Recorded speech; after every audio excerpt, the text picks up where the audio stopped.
cette année, nous nous sommes associés à une étude qui s'appelle l'étude Gender Scan, qui est pilotée par Claudine Schmuck. Et nous vous proposons, dans cette édition spéciale, de vous en échanger et partager les tout premiers résultats. Sigrid, Anne-Marie, à vous.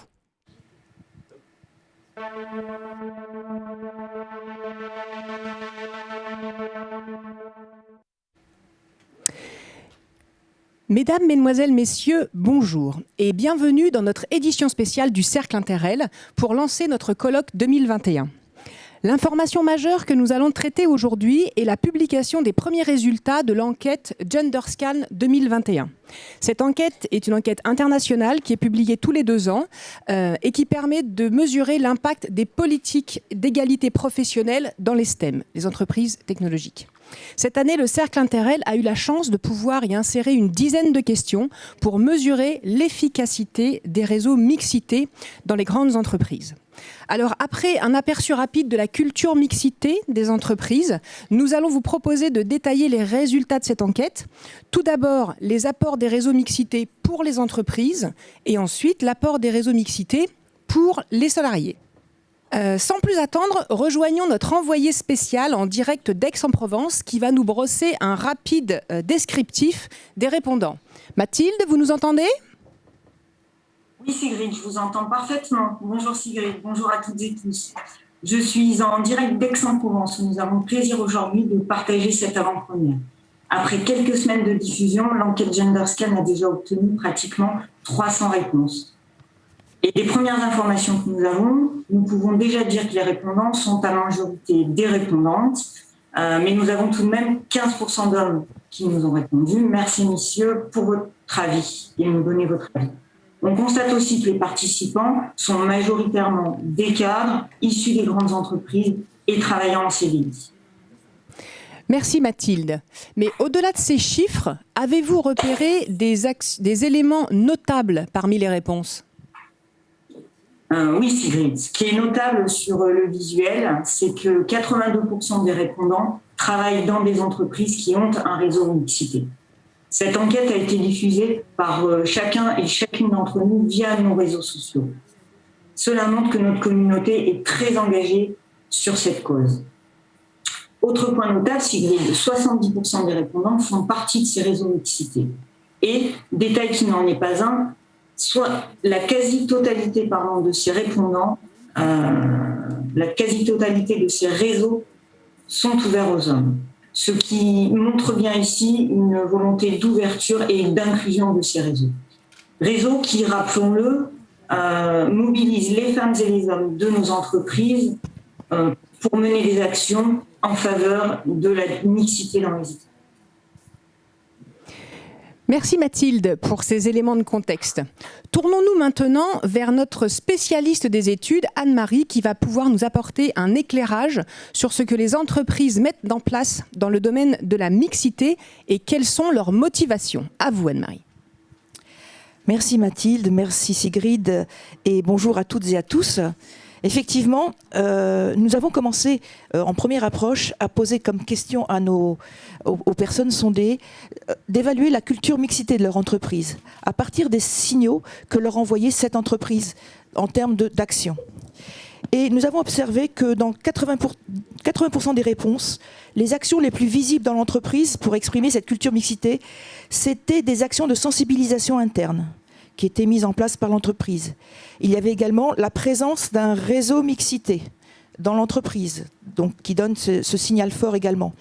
Plus un engagement des directions générales en faveur de la mixité, engagement visible et fort de la part des personnes de l'entreprise, visible pour les personnes de l'entreprise. Ce qu'on peut remarquer également, c'est que dans les mesures les moins citées, les actions les moins citées, on voit peu d'objectifs chiffrés dans les COMEX en termes de mixité. On voit également apparaître peu souvent des actions en faveur des viviers de femmes, en particulier les viviers de femmes à haut potentiel, qui sont peu présents parmi les réponses. Également, assez peu de réponses en termes de part variable de salaire ou de bonus liés à des objectifs de mixité. Ah oui, en effet, Anne-Marie, 3 actions fortes, la présence d'objectifs chiffrés, un vivier et une part variable sur la mixité. 3 actions fortes peu citées, donc on pourrait peut-être suggérer à toutes nos entreprises de mettre en place. Pour aller plus loin, Anne-Marie, si on se concentre sur les motivations qui poussent les entreprises à agir dans le domaine de la mixité, quelles sont les raisons qui ont été évoquées par les répondants ? Je vais laisser l'équipe technique passer le visuel, si vous voulez bien, le visuel 3, pour vous montrer des résultats un peu plus quantitatifs sur la base de schémas. Donc effectivement, nous étions intéressés par les motivations des entreprises en termes de mixité. Qu'est-ce qui poussait nos entreprises à agir dans ce sens ? Et effectivement, le suivant s'il vous plaît. Effectivement, on voit qu'un certain nombre d'actions sont assez couramment mises en œuvre et motivée par l'image et l'attractivité de l'entreprise. C'est ce que vous voyez apparaître. Également le lien avec la responsabilité sociétale de l'entreprise. Et bien sûr la loi, c'est-à-dire les obligations en termes législatifs et l'index égalité salariale qui apporte également des éléments de motivation supplémentaires pour agir dans ce sens. Les motivations sur la base du climat social, c'est-à-dire l'équité ou le bien-être, sont beaucoup moins citées. Et également la performance économique, vous le voyez, qui est également peu identifiée comme une raison pour agir dans le sens de l'égalité. Et avec tous ces éléments, qu'est-ce que nous pouvons en conclure selon vous ? Il est clair que les éléments dominants en termes de motivation, ce sont les contraintes législatives. On le voit très bien sur le schéma. Ceci tente à confirmer le rôle et l'efficacité des mesures contraignantes dans le cadre législatif. Et cela peut-être est un indicateur pour la suite, c'est-à-dire les indicateurs en termes de mixité dans les COMEX, qui est une discussion qui est en train d'être mise en place au niveau des pouvoirs publics. Autre élément notable, l'indicateur sur la performance économique. Ce que l'on observe, c'est qu'il est assez peu partagé. Et c'est dommage, parce qu'en fait, on se rend bien compte à la suite de grandes études internationales, comme l'étude Catalyst ou les études McKinsey, qui sont réalisées régulièrement, que l'inclusion et la mixité sont des facteurs de performance pour les entreprises. Mais on le voit, c'est assez peu identifié dans nos entreprises.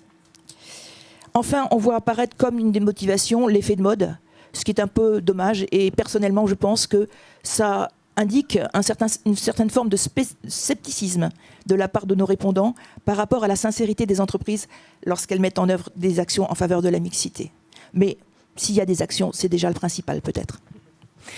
Merci Anne-Marie pour ces éléments éclairants sur les entreprises. Penchons-nous maintenant sur les réseaux mixité de ces entreprises, Anne-Marie.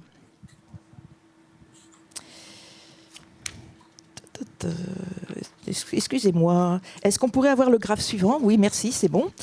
Bien, donc sur ce nouveau graphe, on est allé un peu plus loin dans l'analyse et on est allé voir des facteurs qui concernent exactement les réseaux mixité.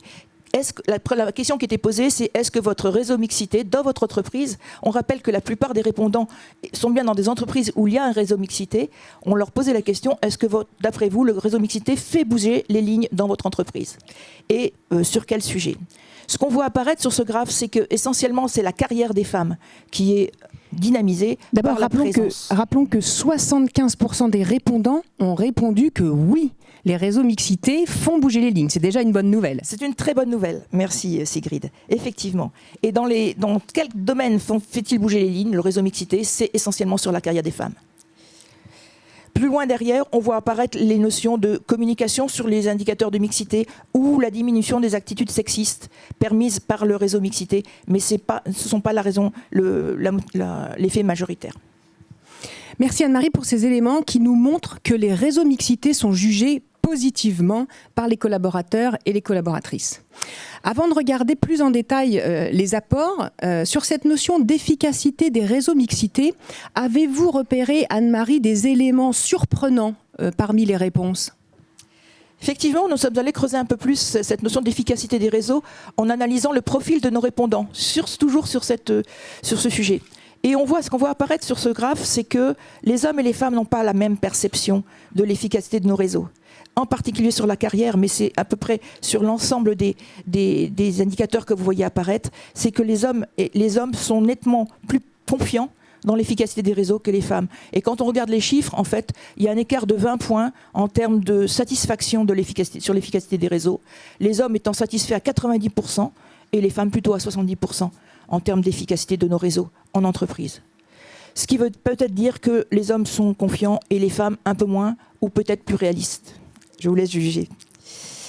Autre effet que nous avons exploré sur ce type d'approche, c'est l'effet de l'âge des répondants. Les répondants les plus jeunes sont en fait assez pessimistes. Quand on regarde le nombre de personnes qui disent que les réseaux ne sont pas efficaces, donc qui répondent non à cette question de l'efficacité, ils sont à peu près 25%. Et quand on regarde l'âge des répondants qui ne sont pas satisfaits finalement de l'action des réseaux, ils ont essentiellement moins de 30 ans. 45% des répondants de cette tranche de réponse à moins de 30 ans. Ce qui veut bien dire qu'on a un problème à adresser ce type de population. Merci Anne-Marie. En effet, c'est surprenant. On peut s'interroger sur la perception des jeunes générations sur le sujet de la mixité et donc sur leur regard sur les réseaux. Mais on peut aussi s'interroger sur la manière dont les réseaux mixité s'adressent à ces jeunes générations pour les intéresser à ce grand sujet de société, car c'est tout l'enjeu des années à venir pour les sensibiliser et les inclure dans les démarches de diversité et d'inclusion. Maintenant, avec notre envoyée spéciale et notre experte, nous allons analyser plus en détail le rôle des réseaux mixité avec une double approche. D'abord, nous allons regarder les apports concrets de ces réseaux pour les entreprises et ensuite, nous verrons les apports concrets pour les salariés. Mathilde, voyons tout d'abord ce que pensent nos répondants des bénéfices qu'apportent les réseaux mixité à l'entreprise. Nous en sommes aux premières conclusions pour les entreprises elles-mêmes. Mais oui, Sigrid, il y a déjà quelques éléments qui ressortent. On voit rapidement sur le visuel que vous allez voir à l'écran que selon nos répondants, les réseaux mixité apportent une meilleure image de l'entreprise et améliorent la qualité de vie au travail. Pour plus de 70% des répondants et répondantes, les réseaux sont bénéfiques à l'entreprise au travers de la motivation et de l'engagement qu'ils procurent à ses participants. Par contre, il y a un nuage sur la photo. C'est le faible impact qu'auraient ces réseaux sur la diversité au sein des équipes. Ce qui sous-entend peut-être qu'au-delà de la diversité de genre, la diversité pourrait être beaucoup plus large.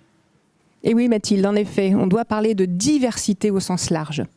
Voyons maintenant avec vous Anne-Marie les apports que les réseaux mixité apportent pour les collaborateurs et les collaboratrices des entreprises. Effectivement, nous allons changer de visuel et nous allons passer au visuel 6, si vous voulez bien, pour observer l'effet davantage sur les personnes qui composent nos entreprises. On peut passer au visuel suivant, si vous voulez bien. Merci. Bien, en synthèse sur ce visuel, ce que nous observons, c'est que la qualité des relations interpersonnelles est évoquée très souvent dans l'intérêt des réseaux de mixité dans l'entreprise. C'est effectivement en plus à près de 70% ce qu'apporte ce type de réseau. On rappelle, c'est important, que les majorités des répondants sont des femmes qui appartiennent à ce type de réseau. Donc elles s'expriment en leur nom, bien sûr. Et les apports cités par ces femmes sont l'écoute, l'entraide, le sentiment que l'entreprise les considère à leur juste valeur, avec souvent, comme c'est exprimé, des formations qui leur sont réservées. Et ça permet justement cette notion de considération et d'inclusion. Alors, ce qui est intéressant, c'est qu'on retrouve ici les principaux éléments qui ont été remontés par l'ensemble des entreprises du Cercle Interrel et qui ont permis de créer le kit des réseaux, qui est un kit et un guide pour toutes les entreprises qui veulent créer leur réseau mixité. Ce kit étant disponible sur le site du Cercle Interrel. Et pour terminer cette édition spéciale, Mathilde, si on donnait une baguette magique à nos répondants, qu'est-ce qu'ils aimeraient que leur réseau mixité fasse ? Nous avons ici des répondants qui nous disent qu'ils aimeraient que les travaux des réseaux aient un impact direct sur les choix de la direction des entreprises. D'autres voudraient, je cite, plus de sensibilisation auprès des managers qui sont surtout des hommes. Incitation. Et ce qui revient le plus souvent dans les échanges, c'est le besoin de soutien, de mentoring. Les services des ressources humaines sont aussi fréquemment cités. Le souhait de nos répondants étant, je les cite toujours, de les voir travailler avec les réseaux et améliorer la communication. Merci Mathilde pour ces éléments. Merci Anne-Marie pour nous avoir accompagnés et pour avoir présenté les résultats de l'enquête GenderScan 2021.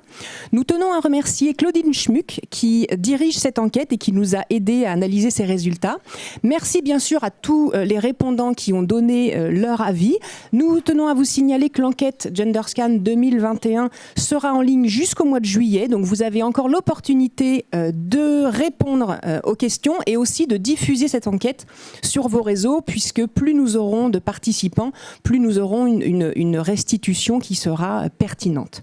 Donc merci à tous d'avoir suivi cette édition spéciale et nous vous souhaitons un très bon colloque Interrel 2021. Au revoir.